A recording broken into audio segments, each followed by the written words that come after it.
Park के bench पर बैठी उस महिला पर बार-बार मेरी नज़र पड़ रही थी। कई बार मन में यह विचार आया कि कहीं आंखें पहचानने में धोखा तो नहीं खा रही है, पर उस युवती के माथे पर बना हुआ तिल 25 वर्ष के उपरांत भी मेरे ज़हन में ज्यों का त्यों बसा हुआ था। सोनू और दीपा दोनों झूला झूलने में मगन थे। मैंने एक बार फिर उन्हें झूलते हुए देखा और पाँव उठाती हुई बेंच के करीब आ गई। वह युवती शांत भाव से गाल पर हाथ रखे दूर खेल रहे एक बच्चे को निहार रही थी। युवती की उम्र 40-42 के आसपास थी और मेरी 55 के ऊपर। जरूर यह बच्चा उसके किसी रिश्तेदार का होगा, लेकिन यहाँ प्रश्न बच्चे से उसकी रिश्तेदारी का ना था, बल्कि यह जानने का था कि यह युवती रेखा ही है या कोई और। पूछने में हर्ज ही क्या है? अरे ज़्यादा से ज़्यादा वह रेखा नहीं है यही तो कह देगी, माफ़ी मांग लूंगी मैं उससे। मेरे करीब पहुंचने पर उस युवती ने मुझे ऊपर से नीचे तक देखा। आंखों में एक पहचान लहराई, उसके और मेरी आंखों में विश्वास की लहर। रेखा, युवती की मुद्रा बदली, खुशी की एक लहर उसकी आंखों में कौंधी और वह हल्के से चीखी, आभा दीदी। बस अब न कोई प्रश्न था न उत्तर। रेखा मेरी बाहों से लिपट कर रो पड़ी। आभा दीदी, मुझे अब भी विश्वास नहीं हो रहा कि आप मुझे यूं मिल जाएंगी। ईश्वर गलत नहीं कहते कि आदमी अपनों से दूर होता है फिर मिलने के लिए। बैठिए न दीदी, वह बेंच पर एक तरफ खिसकते हुए बोली। यह बच्ची कौन है जिसे तू बार बार देख रही थी? मैंने पूछ ही लिया। पोती है मेरी, पोती। पर तुम्हारी उम्र? मेरी आवाज़ थम सी गई। दीदी, आप शायद पिछला सब कुछ भूल गई हैं। जब मेरी शादी हुई थी उस समय मेरी उम्र 16 वर्ष की थी। ठीक कहती है रेखा, यह बच्चे तो उसकी बड़ी बहन के बेटे के होंगे। सब कुछ साफ साफ मेरी आंखों के सामने से गुजर गया।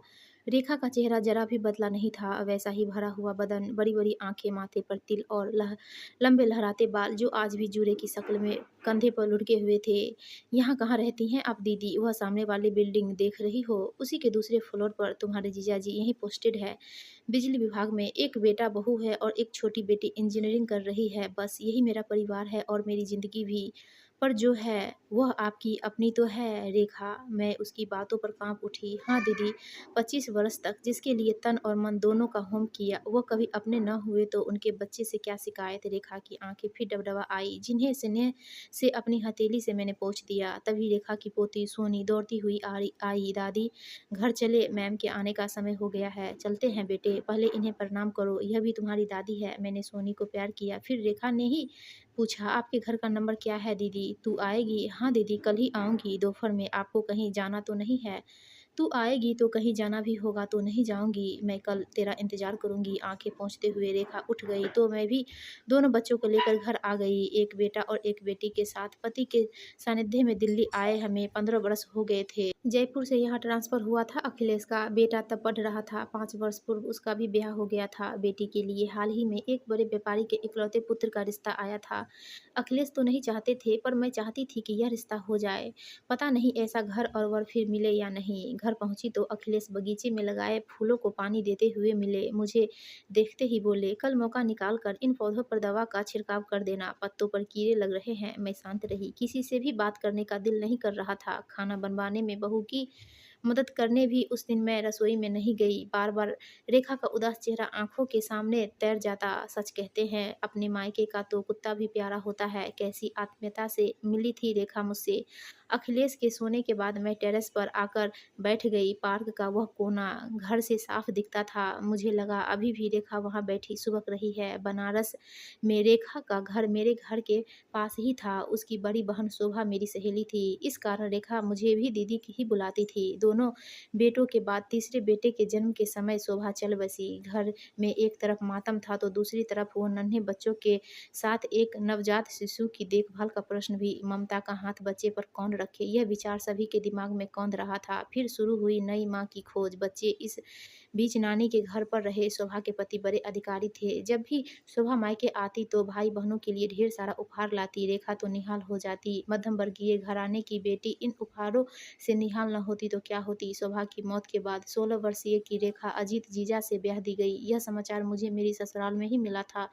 मन में क्षोभ भी हुआ था। वाहरे माता पिता, एक कच्ची कली को फूल बनने से पहले ही मसल दिया। फिर अपनी घर गृहस्थी और अखिलेश के प्यार में रेखा की तरफ से ध्यान हट गया। मायके जब भी जाना होता माँ से रेखा के विषय में पूछती जरूर, पर शोभा की मौत के बाद वहाँ जाना नहीं हो पाया। फिर मम्मी पापा भी नहीं रहे। धीरे धीरे जाना भी कम होता गया। अब तो भतीजे भतीजी की शादी में ही मायके जाना हो पाता है। आज इतने वर्ष बाद रेखा को देखकर पिछली सब कुछ याद आ गया। दूसरे दिन रेखा की प्रतीक्षा नहीं करनी पड़ी। ठीक 1 बजे वह आ गई। घर पर सिर्फ मैं थी। सभी अपने-अपने काम पर थे। आओ रेखा, खाना साथ ही खाते हैं। ज़रूर दीदी, मैंने कहा तो नहीं था, पर मुझे लग रहा था कि आप खाने पर मेरा इंतज़ार करेंगी। खाने के दौरान हम दोनों ही इधर-उधर की बातें करते रहे। खाने के बाद चाय पीते हुए मैंने पूछ लिया, रेखा तू खुश तो है ना? दीदी, आजीवन कारावास के कैदी की खुशी क्या और गम क्या?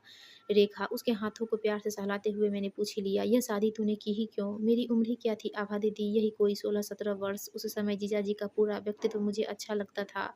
दीदी के भाग्य से रस भी होता था। क्या सही क्या गलत यह सोचने समझने की मेरी उम्र ही कहाँ थी। दीदी के बच्चों के साथ उनकी सूनी पड़ी गृहस्थी को अपने ममतत्व से भर दूंगी, यही सोचा था मैंने। लेकिन कल्पना के सामने यथार्थ इतना कठोर होगा यह किसी ने मुझे बताया ही नहीं। दीदी के दोनों छोटे बच्चों के साथ 2 मास का नन्हा शिशु भी मेरे गोद में डाल दिया गया। देर से सोकर उठने के बाद आराम से नहाने धोने वाली मैं अल्हड़ लड़की नियम कानून से बांध दी गई। अजीत खर्राटे भरते और मैं रात भर नन्हे शिशु को कंधे पर लिए सुलाने की कोशिश करती। कभी-कभी बच्चों की चीख-पुकार से चिढ़कर वह दूसरे कमरे में सोने चले जाते। मेरी ज़िंदगी घर, रसोई और बच्चों की परवरिश तक ही सीमित रह गई। रुपए और गहनों से लदी अलमारी धरी की धरी रह गई। क्या करती मैं उनका और तुम्हारे अपने बच्चे? मैंने डरते-डरते पूछा। कहीं अपने शब्द का रेखा बुरा न मान जाए। रेखा हल्के से हँसी। अपने? दीदी ठीक पूछा आपने। पहले तो मुझे कुछ समझ ही नहीं थी। 2 वर्ष बाद जब मुझे कुछ समझ आया तब पता चला कि अजीत अपना ऑपरेशन करवा चुके हैं।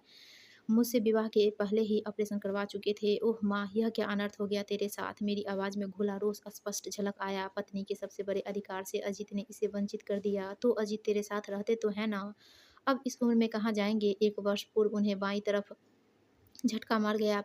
चलने-फिरने में दिक्कत होती है उन्हें। दोनों बेटों ने शादी अपनी मर्ज़ी से की है। तीसरा बेटा विदेश में है। बच्चे माँ बोलते हैं मुझे, पर माँ का दर्जा कभी दिया नहीं। शुरू से ही उन्हें बाहर वालों ने और रिश्तेदारों ने यही समझाया कि मैं उनकी सगी माँ नहीं हूँ। अब तो सब कुछ सहने की आदत बन चुकी है। पोते-पोतियों के बीच अपना दुःख भूल जाती हूँ। जो सुख मूल से नहीं मिला, ब्याह से मिल रहा है, यह क्या कम है? रेखा की आवाज़ की घर्राहट मैं महसूस कर सकती थी। तो तेरी पढ़ाई? दीदी आपको तो पता ही है, स्कूल में थी जब मेरी शादी हुई। काश कुछ पढ़ी होती तो कम से कम अपने पैरों पर तो खड़ी होकर स्वावलंबी बन सकी होती। रेखा का अंतिम वाक्य मेरे दिल में सीधे तीर बनकर उतर गया। तभी दरवाजे की घंटी बजी और मेरी बेटी आरती ने अंदर प्रवेश किया। उसके हाथ में जीत का एक शील्ड था। रेखा को देखकर वह ठिठक गई, फिर उन्हें प्रणाम किया। यह तेरी मौसी है बेटी, रेखा मौसी।